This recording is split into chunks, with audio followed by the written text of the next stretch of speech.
Hey yo, y'all, it is Brian here. Today, talking about the San Francisco 49ers. In this one, looking back at the 2022 season. So, if you want to call it a freestyle video, yes, it is. No scripts, nothing like that. Just talking off the top of my head about the whole 49ers season 2022. And it was a fun ride. Ended on Sunday against the Eagles. Very sad. I'm pretty sure all you guys were sad as well. I wish it was the season that could keep going along and playing in a few weeks against the Chiefs, but it ended that way. And I'll talk about that game a little bit, but mostly want to talk about reflecting the great season that we had, the adversity that we had all year long, and to make it all the way to the NFC Championship game. Awesome feat right there by Kyle Shanahan, his players, coaches, everybody else involved. Much love to you guys, definitely after this year, because it was a great year for the most part. Let's talk about the Eagles game, NFC Championship game. Not our favorite game to watch, but at the same time, a lot of adversity. Brock Purdy, that was the big story right there, getting hurt, tearing his UCL, so now he's scheduled to be out 6 months, which is just so unfortunate right there. All these quarterbacks for the 49ers are getting hurt. I don't know. The blocking's really bad. That one, I think that was Hassan Riddick. He just went unblocked and then, accidentally broke his elbow, tore his elbow. It is what it is, but life happens, football happens, and injuries are going to happen. But that's just a freaky way to come out, man, to that game. And that was the early start of the game. Then Josh Johnson comes in, and he does whatever, and then he makes the big mistake of fumbling the ball before the half. The Eagles take advantage of that, score a touchdown, and that, I believe, is the turning point of the game. That was when I was pretty upset at Josh Johnson right there, because he's been in the league for 15 plus years, but he can't even get a snap going. I think that's pretty disappointing right there. And sure, mistakes happen, incompletions happen, bad passes happen, but to fumble a snap like that in the NFC Championship game, I thought that was very disappointing right there. So I would shoulder some blame on him, definitely, because that was the turning point of the game, in my opinion. But he did get hurt. Hopefully he's all right. Did get a concussion, got smacked head to the turf. Wow, that had to hurt right there. And then, unfortunately, Brock Purdy had to come back with no arm, no throwing arm, just handing the ball off, throwing 1, 2, 3 yard passes, screen passes, or check down, stuff like that. He couldn't throw the ball downfield. And yeah, that was pretty much the whole year for the 49ers. Quarterback injuries, a lot of inconsistency sometimes with blocking, but for the most part, the quarterback injuries is just ridiculous. I mean, to have 4 quarterbacks hurt in the whole year, I've never seen that before in my life. First with Trey Lance, then Jimmy Garoppolo, then Brock Purdy, Josh Johnson, and then Brock Purdy had to go back in the game. Come on. Wow, that's just a lot right there. Hopefully Kyle Shanahan is scheming a lot better for blocking, because that was not great blocking. And you don't want to get your quarterbacks hurt. And a lot of people are calling Kyle Shanahan a quarterback killer. Could I see that? Maybe there is a case for that. I don't want to say that completely, but there is a case with that with past quarterbacks that he has coached with. You look at RG3, the way he played against Seattle in that playoff game. He got hurt there. Matt Ryan, he took a beating a bit in Atlanta, and then all our quarterbacks right now in San Francisco. Everybody's just getting hurt in his system, so hopefully he makes improvements there. But, when you've been in the league for so long, when you've been coaching for a long time, it's hard to change. So I don't really see that happening anytime soon, but you never know. I mean, when you have 4 quarterbacks hurt, that has to raise some questions on your scheme just a little bit. Kyle's a great coach. Kyle is awesome. He's a big reason why we are in the NFC Championship game, but there's some minute things that he can change, and maybe that could be the difference between going back to the Super Bowl or losing in the NFC Championship game. But that's just me. But anyways, looking more positive on the 2022 year. I mean, I was just so happy for this year for the most part, minus the last game against the Eagles. Look at the year, the way it started. I think they started 3-4. Trey Lance went out. Jimmy Garoppolo came back in. They had some struggles early on, and then they really turned it up. Getting Christian McCaffrey was the biggest acquisition, I believe, midseason in NFL history. I know that's a pretty bold thing to say, but he really changed the offense when he came to the 49ers from Carolina. Happy for him in Carolina, but really happy for him in San Francisco.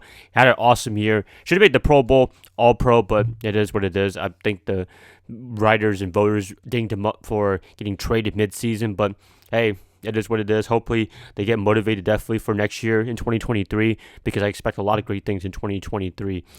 Looking at the winning streak, was like 12, 13 games in a row, including the playoffs. Very impressive right there. Just the 49ers, this was probably the most, minus the quarterbacks, the most unscathed team I've seen in a while. I mean, you look at the past years, especially 2019, 2020, those were some really injury-riddled years. But 2022, we were able to sort of get away with it for the most part. Everybody was hurt, but people came back at the right time, and it was a great team. It was a really, really good team. Defensively was awesome. And speaking of that, D'Amico Ryans probably going to be heading off for a head coaching job. A lot of people are saying the Houston Texans from everybody's indication.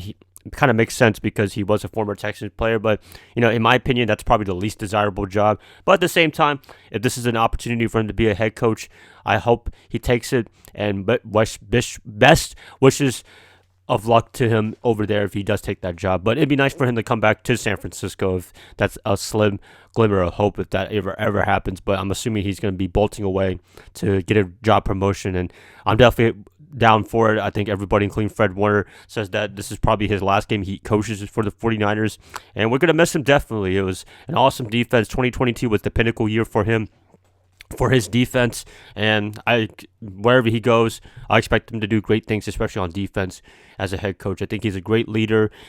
Players are responding to him, especially on defense, and I can't wait to see what he does in the future. So good luck to him if he's leaving, but if he stays, a glimmer of hope stays, then that would be awesome right there. Some other things to talk about.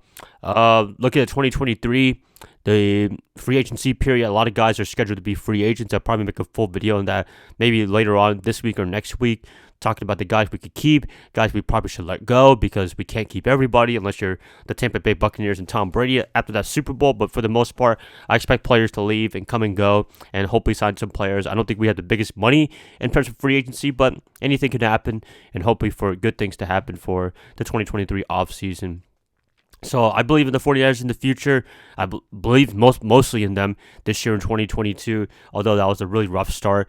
But at the same time, very proud of this team. So if you guys are watching this, anybody from the 49ers office, players, coaches, really happy for you guys. You guys did an awesome job this year. You guys kicked ass. But, all good things come to an end. And yeah, it was pretty sad. I'm not going to lie. I almost shed a tear a little bit after that game against the Eagles because I was like, man, this is the end of the season. This is a terrible way to come out with no quarterback, essentially. But, it is what it is. But I'm just going to be very grateful, very thankful for what this 49er team did this year for the most part. And with all the adversity at the quarterback position, everybody getting hurt, I thought they did a really good job. So, yeah, that's pretty much it, you guys. Kind of a long, short video, I guess you want to call it. I'll probably try to have some YouTube shorts out more often because I've been kind of not great at the uploads recently for you guys, but YouTube shorts are a little bit easier. It's a little bit more of an opportunity to make very rapid fire videos. Maybe I could do a quick top 3 videos like I used to often. And good news for tomorrow, starting February 1st, YouTubers, creators are allowed to monetize YouTube Shorts, so that's a very good opportunity for me in terms of making a little bit of an income, I'd say. So that'd be cool, but at the same time, I want to make some great content for you guys as much as possible. Great 49er talk, and that's really what it is. It's mostly just talking about the 49ers, and honestly, to be honest with you, anybody could do this. I'm doing it. I'm not even the most extrovert guy out there, but at the same time, if any of you guys are making a YouTube channel, talk about the 49ers or whatever you're talking about outside of football, entertainment stuff, please go for it because it's a lot of fun, a lot of struggles in terms of, trying to make this a full-time business, but at the same time, a lot of great time. And for me in particular, talking to you guys, 49er faithful, 49er empire, always a great pleasure. Always great to talk to you guys. So thank you guys so much. You guys know who you are. I can mention names, but I probably won't. The guys that always comment and gals as well that comment on my video every single time. Love you guys so much. And yeah, shout out to you guys definitely. But most of all, shout out to the 49ers organization for doing a great job this year in 2022 and looking forward to a great 2023 year. So yep, that's pretty much it, you guys. Please let me know what you guys think about the whole 2022 year. But yeah, I'd like to hear what you guys have to say in the comments below. If you guys like this, please like and subscribe. That's going to help me out a lot. I hope to catch you guys up more maybe tomorrow for my first YouTube short. That'd be awesome right there. And hopefully be making a lot of those out very, very often as much as possible. Bye, guys. Love y'all. Hope you guys have a great rest of your day, rest of your night. Go Niners all day, every day. And much love to you guys.